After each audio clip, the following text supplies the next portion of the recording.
Scottie, how would you characterize the round? Yeah, downwind.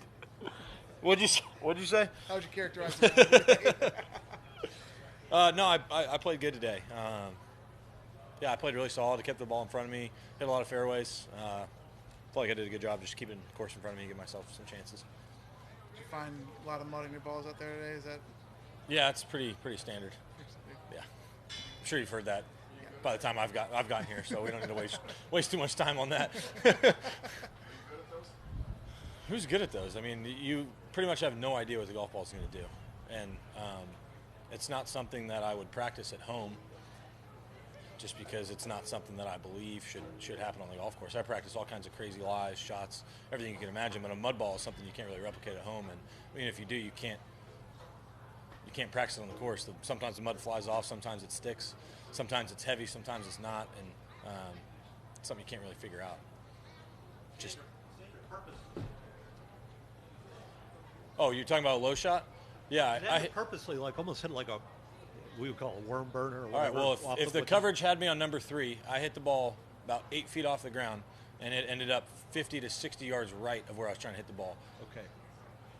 So I did it again on number 6 with a 3-wood with mud on my ball, and I hit it so low it actually hit the grass in front of my ball, and then just scooted out there and somehow got out about 200 yards. And in that case, there's there's hay and junk on the left and out of bounds on the right, and I literally tried to hit it 4 feet off the ground. I did that on number 3 as well, except nothing you can do. It went 60 yards off the line. thought being you put it in the air and a lot worse things are going to happen. In theory.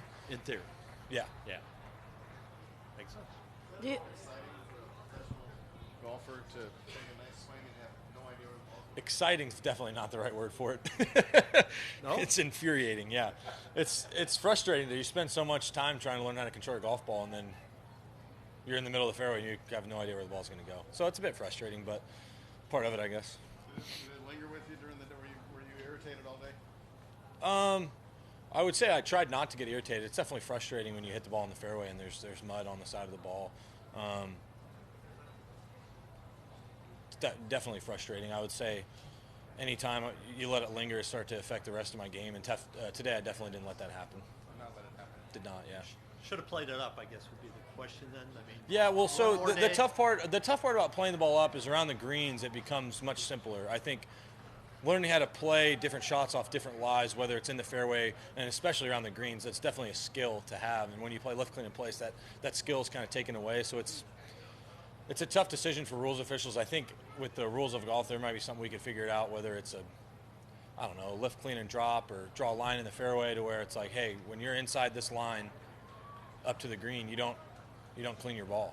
That's what we do at home. Is like we'll clean our ball in the fairway. We don't clean it up by the green. Yeah.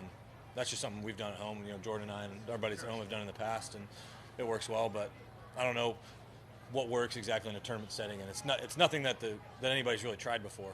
Yeah. So. You guys do that in like your money matches? Yeah. If you get mud on your ball, we usually clean it. Except when you get around the green. Except when you get around the greens. Yeah, not around the greens. Then you deal with it.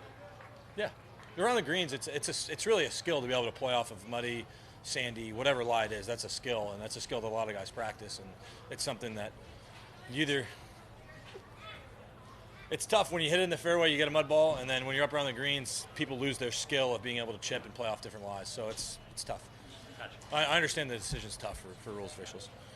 Scottie, do you think you need to have skills to play in this condition, or maybe the golf equipment technology need to bring something like slippery surface, the golf ball like mud can go, very quick? Yeah, the mud's definitely difficult. It's unpredictable. It's kind of blind luck what's going to happen when you're dealing with mud balls, especially because one guy can land it a foot from your ball, and if his ball lands in the down grain, he may not get mud. If my ball lands in the end of the grain, it's probably going to track some mud, and so it's not something you can control when the fairways are cut the way they are. If one half was all down grain, you could at least aim for that, but when the fairways are cut in like the mow lines are only 3 yards apart, you can't really control that. Thank you. Yeah. Thanks, man. All right, thanks, y'all. Appreciate it.